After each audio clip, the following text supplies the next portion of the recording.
चलिए नमस्कार दोस्तों, स्वागत है आपका स्मार्ट स्टडी ग्रुप चैनल पे। जैसा कि आपका एसएससी सीजीएल मेंस का जो 18 जनवरी का फर्स्ट शिफ्ट है वो हो चुका है। इसके जो क्वेश्चन है जो आपके एग्जाम में पूछे जा सकते हैं उसको लिए गए हैं।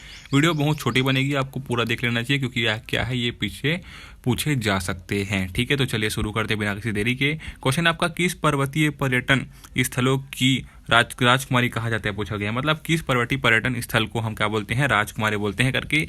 तो ये होगा आपका कोड़ई कनाल में, है ना। कोड़ई कनाल जो कि तमिलनाडु राज्य में स्थित है, एक लोकप्रिय हिल स्टेशन है ना। इसको हिल स्टेशन भी कहते हैं, याद में रखेंगे कोड़ई कनाल को। और ये तमिलनाडु राज्य में स्थित है। पश्चिमी घाट के पनाली पहाड़ियों में स्थित कोनाई कनाल अपनी सूखा जलवायु, प्राकृतिक सुंदरता और हरियाली के लिए जाना जाता है। अपने आकर्षण और प्राकृतिक वैभव के कारण इसे अक्सर हिल स्टेशनों की राजकुमारी कहा जाता है। ठीक है, क्या कहा जाता है, राजकुमारी कहा जाता है। आपका हिल स्टेशनों की याद में रखेंगे कि ठीक है।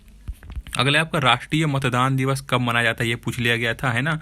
तो याद रखेंगे ये आपका होगा 25 जनवरी 2025 को। इस साल तो हम 25 जनवरी 2025 को बनाएंगे, लेकिन पूछा जाएगा किस दिन बनाया जाता है तो याद रखेंगे 25 जनवरी को। ठीक है भाई, चलो अगला है आपका, फिलोसॉफी ऑफ बम किसने लिखा करके, या फिर द फिलोसॉफी ऑफ द बम किसने लिखा करके। तो इसको लिखा गया था आपका भगवती चरण वोहरा के द्वारा। ठीक है, भगवती चरण वोहरा के द्वारा लिखा गया था। और भगवती चरण वोहरा भगत सिंह के करीबी सहयोगी थे। तो ये सहयोगी भी थे, याद में रखेंगे, है ना। तो ये चीज़ें आप याद में रखेंगे कि द फिलोसॉफी ऑफ द बम किसने लिखा था, भगवती चरण वोहरा ने लिखा था। ठीक है, चलो अगला है आपका, हाल ही में शतरंज विश्व कप में विजेता रहे खिलाड़ी का नाम क्या है। तो ये 100% पूछे जाने वाला कंफर्म था, मैंने आपको पहले ही कवर कर दिया था इस चीज़ को। डी गुकेश, जो कि अभी शतरंज में जीते हैं। ठीक है ना। अगला, साल 2011 के जनगणना के मुताबिक भारत की जनसंख्या में दशकीय वृद्धि दर कितनी थी, ये पूछा गया, याद में रखेंगे। 2011 के जनगणना के मुताबिक भारत की जनसंख्या में दशकीय वृद्धि दर 17.70% थी।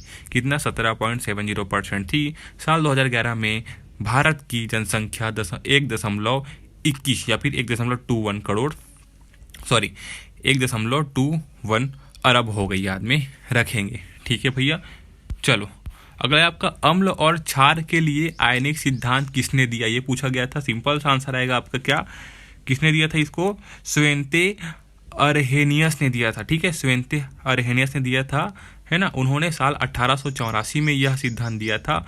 अरहेनियस सिद्धांत अम्ल और क्षारों का सबसे सरल सिद्धांत है, याद में रखेंगे। ये पूछा जा सकता है कि आपको कि ये सिद्धांत कब दिया गया, तो साल 1884 में दिया स्वेंते अरहेनियस के द्वारा। ठीक है, चलो अगला आपका, कुषाणों की दूसरी राजधानी कौन सी थी, ये पूछा गया था आपके एग्जाम में। याद में रखेंगे, कुषाणों की जो दूसरी राजधानी थी वो मथुरा थी। सिंपल सा आंसर है इसका। कुषाण वंश ने उत्तरी भारत में पुरुषपुर वैशावर जिसको बोलते हैं और मथुरा से प्रशासन किया। तो ये दूसरी राजधानी क्या होगी, मथुरा थी। और पहले बोलेंगे क्या हो जाएगा, पुरुषपुर। ठीक है, चलो तो चलिए आज के बस इतना ही। मैं मिलता हूँ आपको अगले शिफ्ट के एनालिसिस पे।